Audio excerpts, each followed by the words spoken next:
Hi, my name's Josefa Molina, and I'm the Behavioral Health Director here at Alliance. I've met probably most every one of you in one form or another, and I have heard that there were concerns about sleep that came up in the staff survey, and I've been asked to provide a little bit of training on sleep hygiene as a way to start to address sleep issues. It's the first place to start. A strong sleep hygiene means having both a bedroom environment and daily routines that promote consistent, uninterrupted sleep. It's really about routine. Keeping a stable sleep schedule, making your bedroom comfortable and free of disruptions, following a relaxing pre-bed routine, and building healthy habits during the day that can contribute to a good night's sleep. Every sleeper can tailor their sleep hygiene practices, based on your life and lifestyle. And what you're doing is you're building some positive habits to make it easier to sleep soundly throughout the night and wake up well rested. Sleep is so important because it's important for both physical and mental health, improving productivity and the quality of life. We all know what it's like to not get a good night's sleep and how it affects the day. Everyone, from children to older adults, can benefit from better sleep, and sleep hygiene can play a key part in achieving that goal. Research has demonstrated that forming good habits is a central part of health. Crafting sustainable and beneficial routines makes healthy behaviors feel almost automatic, creating an ongoing process of positive reinforcement.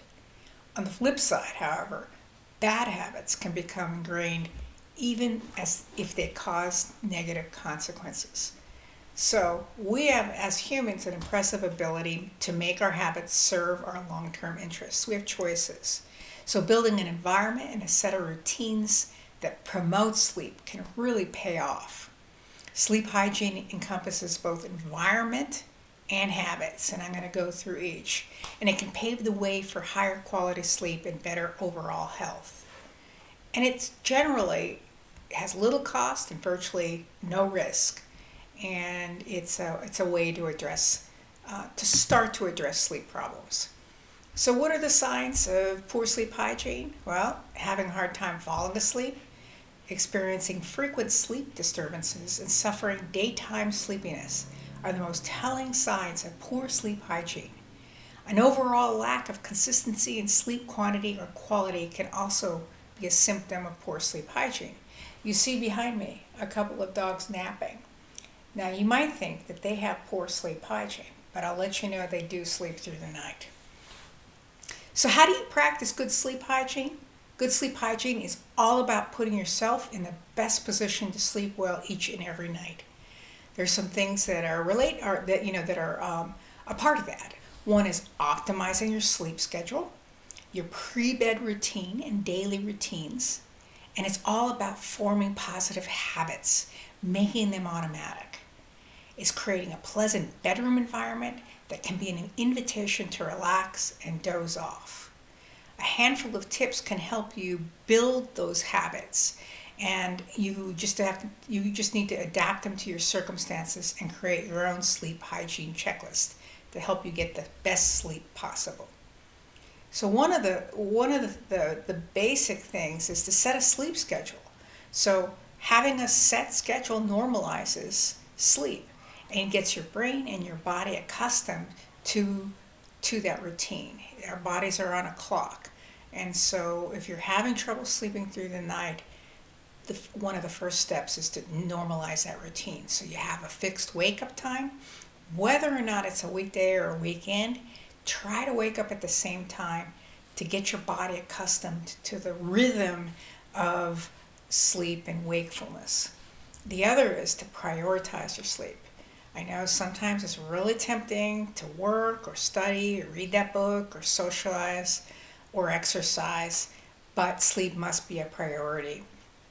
So think about how much time you need to want to sleep, and then target a bedtime based on when you have to wake up. So for waking up for work, let's say at 6 a.m., then calculate the time you need to be in bed to get a good night's sleep, and then be ready for bed around that time each night.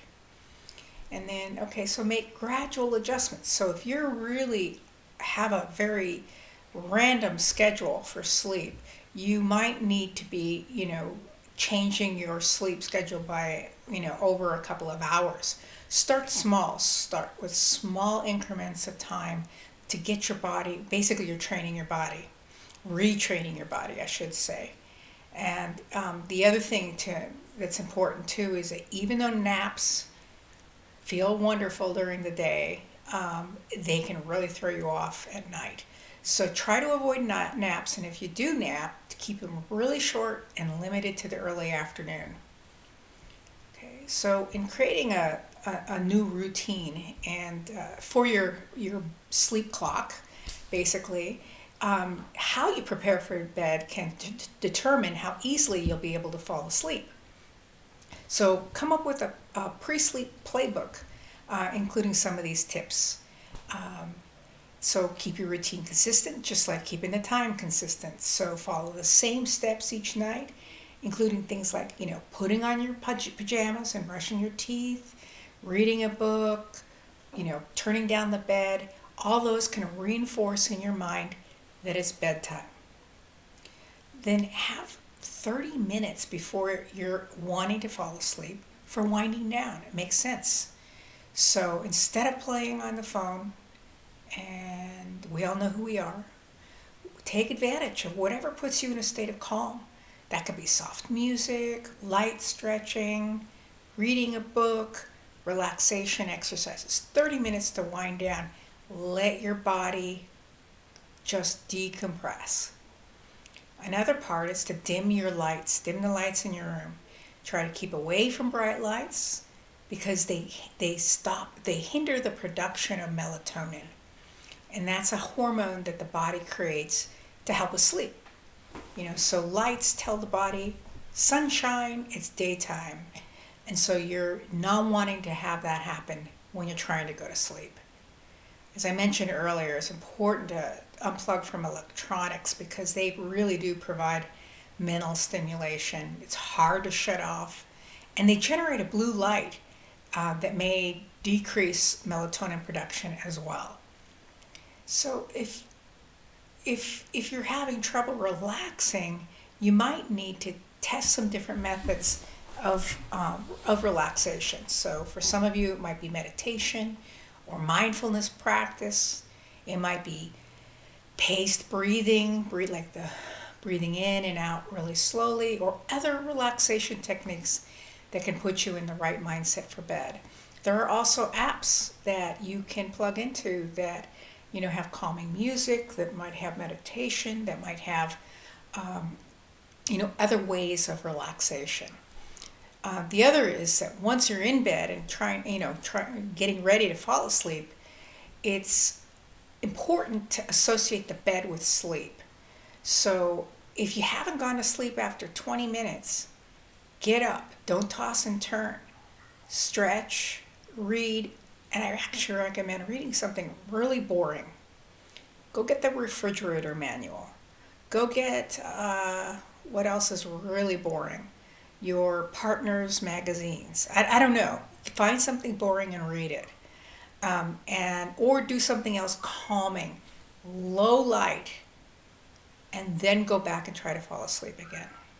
Okay? Then it's, the other side of it is the wake time.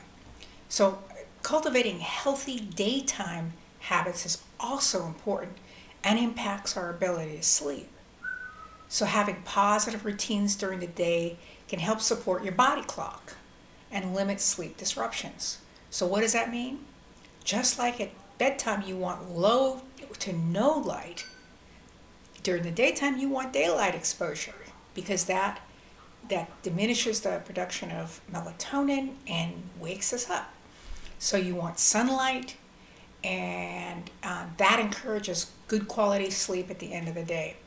Another thing, be active. Regular exercise makes it easier to sleep at night, and along with a lot of other health benefits. Don't smoke. Nicotine is a stimulant, so you think about what kind of stimulants you're taking in during the day, and that might help you if you cut back on these things, sleep at night. Another would be caffeine, and for some people it's any caffeine, you know. And others it's caffeine in the afternoon or evening. Think about like how many Cokes, how many Red Bulls, all the sources of caffeine, because those do wind you up and make it hard to slow down. The other is alcohol. Alcohol might make it easier to fall asleep, but then the effect wears off, and you're waking up in early morning. So it's best to have moderate alcohol consumption if you're going to drink, and avoid it later in the evening, so that it doesn't wake you up when it wears off. The other thing is about eating. It's not to eat a late dinner, especially if it's big, heavy, spicy, because it means you're digesting when it's time to go to bed, and that that keeps your body stimulated and active. And then the other is to restrict in bed activity. I know, for some of us during COVID, the bed has become a desk to work on, or to read, or to do a lot of other things. We're building habits, so we're training ourselves when we're working on our sleep. So build a link in your mind between sleep and being in bed. And it's best to only use your bed for sleep or sex. That's the one exception.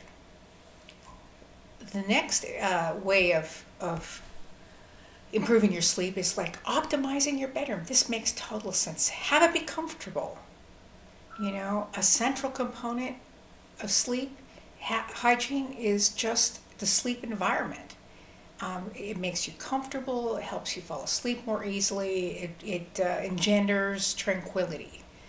Some of the things that that people talk about that help with this are having makes sense, comfortable mattress and pillow. So that's really a critical part. The other is use good sheets. Sheets and blankets are what you touch when you go to bed, so you want to be really comfortable. The other thing is to and this is important. It does help actually. Set a cool yet comfortable temperature. You don't want to be overheated, and you don't want to be cold. Just cool. So for a lot of people, that's around 65 degrees. And then what I like to talk about is, you think about a bear going into hibernation. They go into a cave that's comfortable, we're assuming, that's cool, and that's dark and quiet. So those are some of the other aspects of the environment that are important, is to block out light. So you might need to, if the light's bothering you, use heavy curtains or an eye mask to prevent light from interrupting your sleep. Because remember, light is stimulating. Then the other, and this makes sense because noise wakes us up often, is that wear earplugs if you can, or use a white noise machine, or sometimes even a fan can drown out bothersome sounds like the bird in the background. Another thing that can help the environment is trying calming scents like lavender, which help induce a calmer state of mind and help cultivate a positive space for sleep. So sleep hygiene's not the same for everybody. Everyone's got to fine tune based on their own bodies, your own daily activities, and your home. But it is important to take a look at it and think about, how can I make a routine? How can I set my body clock so that the wake sleep cycle is more normalized? And how can I make my sleep space comfortable? Think of the bear. That's actually helped me a whole lot. Cool, dark, comfortable. And if that doesn't help you with your sleep, then it's time to take a look to see if there's anything more serious going on. If there's serious insomnia or sleep disorders like obstructive sleep apnea. which you would need to consult with your doctor about. Um, so sleep hygiene is a start. It's not the, it is enough for a lot of people. And it's really the place to start. So I hope these hints help. And happy National Healthcare Week. Thank you.